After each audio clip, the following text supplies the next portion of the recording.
आपको पटना पुलिस के एक महत्वपूर्ण उपलब्धि के बारे में सूचना देना चाहूँगा। पूर्वी क्षेत्र के एसआईओ और अगमकुआ थाना के द्वारा गुप्त सूचना के आधार पे और अपने इंटेलिजेंस के आधार पे काम करते हुए चेन स्नैचिंग के एक पूरे गिरोह का ही पर्दाफाश किया गया एवं इसमें संलिप्त 6 अपराध कर्मियों की गिरफ्तारी अलग-अलग जगह से हुई है। ये सभी अपराध कर्मी एक ग्रुप बनाकर ही काम किया करते थे और पटना के विभिन्न एरियाज़ में जैसे अगमकुआ, पत्रकार नगर, रामकृष्ण नगर, आलमगंज इत्यादि में चेन स्नैचिंग का काम किया करते थे और कितनी बार ये हथियार का भी इस्तेमाल करते थे, स्नैचिंग के क्रम में डराने धमकाने के लिए। जो गिरफ्तार अपराध कर्मी है उनका नाम इस प्रकार है, पहला है विकास उर्फ बद्री, ये मालसलामी का रहने वाला है। दूसरा राकेश कुमार, अगमकुआ का रहने वाला है। तीसरा मनीष कुमार, यह भी रामकृष्ण नगर का रहने वाला है। चौथा आलोक गुप्ता, ये गर्दनीबाग का रहने वाला है।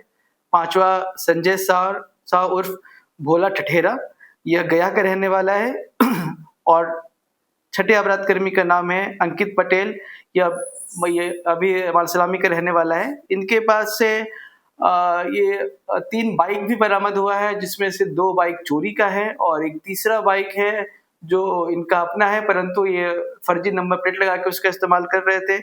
इसके अलावा ये इनके पास से कुल 33,500 रुपए भी बरामद किए गए हैं और एक देसी पिस्टल बरामद हुआ है, एक कट्टा बरामद हुआ है, 6 गोली भी बरामद हुआ है और सोने जैसा दिखने वाला लॉकेट भी 3 बरामद हुआ है। सोना है या नहीं है वो तो जाँच के बाद पता चलेगा।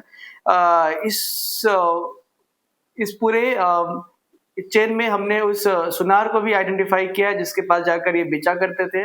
उसके बाद उक्त सुनार के द्वारा इसको गलाकर फिर आगे सप्लाई किया जाता था। उसके घर पे भी रेड किया गया तो वो सुनार भागा हुआ पाया गया और उसके घर से भी सोना गलाने के और सोना का वेट करने के भी कुछ उपकरण बरामद किए गए हैं। उस सुनार का कोई ऐसा दुकान नहीं आया है प्रकाश में, वो अपने घर में ही काम किया करता था। तो उसकी गिरफ्तारी के लिए भी हम छापेमारी कर रहे हैं।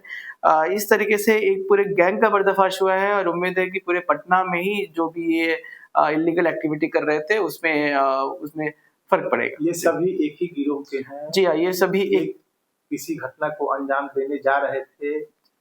इन सभी की गिरफ्तारी अलग-अलग जगह से हुई है, लेकिन हमारे पास पुख्ता सबूत है कि ये सब एक ही गिरोह के थे और मिलकर भी काम करते थे और अलग-अलग भी काम किया करते थे। इन सभी का आपराधिक इतिहास है और इसमें से कुछ अपराध कर्मी जैसे संजय साव का तो हत्या, डकैती, लूट, आर्म्स एक्ट सभी के आपराधिक इतिहास है। अभी आपराधिक इतिहास डिटेल में मेरे पास नहीं है, आपको प्रोवाइड करा दिया जाएगा, परंतु इन सभी के लंबे-चौड़े आपराधिक इतिहास हैं।